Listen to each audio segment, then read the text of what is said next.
La première fois où j'ai eu un contact avec la mer, ça s'est passé ici au yacht club.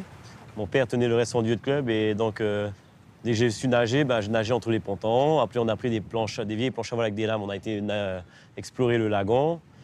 Et après, on a eu l'âge de faire de la voile. Donc, on a fait de l'optimiste, de la planche à voile, du hobbycat.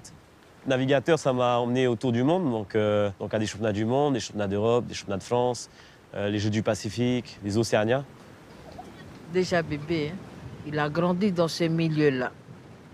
Mon premier souvenir, c'est de Gémite, il va sur un ponton. Il y a des voiliers de partout. Tu lui poses là et regarde les voiliers bouger. Ils ne bougent pas.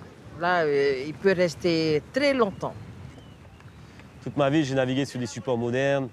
J'ai fait de la régate, de la performance. En croisière, j'utilisais les GPS. Et à un moment donné, j'ai vécu une expérience sur une pirogue à voile, donc avec Fafaité, qui est la grande pirogue à voile de Polynésie.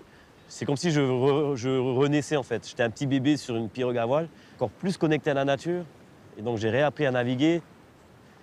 Aujourd'hui, on a créé une école de pirogue à voile parce que ça répondait à un besoin de la population.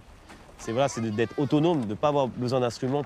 On est un peuple de navigateurs, mais quand on fait un constat de notre population actuelle, très peu de gens connaissent leur histoire. C'est se dire, il y a 1000 ans, c'était mon arrière-arrière-grand-père, mon ancêtre, qui a traversé le Pacifique pour découvrir Tahiti ou les Tuamotu. C'est là où ça devient... Ça passe par le cœur et waouh, j'ai des frissons quand je pense à ça et que je navigue sur une pirogue à voile, j'ai des frissons. Et donc en fait, si nous, avec notre âge et notre énergie, on n'est pas capable de remettre ça au goût du jour, de donner sa force, sa motivation pour former les gens, pour transmettre ça avec des élèves, des scolaires, des enfants, transmettre ça aussi à des familles, qui va le faire? C'est ça la connexion avec les éléments. Tu vois, c'est de naviguer connecté avec les éléments, l'eau sur la main, le vent dans le visage, les nuages, la montagne. Là, on est vraiment en symbiose, on est en communion avec la pirogue à voile. Là, on passe dans une autre ambiance, rivière. Alors, c'est plus du tout pareil.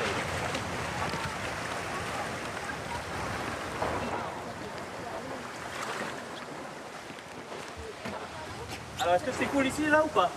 Oui, Oui, c'est agréable, hein? Donc, aller ensemble, voyager ensemble, cuisiner ensemble, nettoyer la pirogue ensemble, entretenir la pirogue ensemble. C'est vraiment ce côté communautaire, déjà, qui est important, qui lie les gens.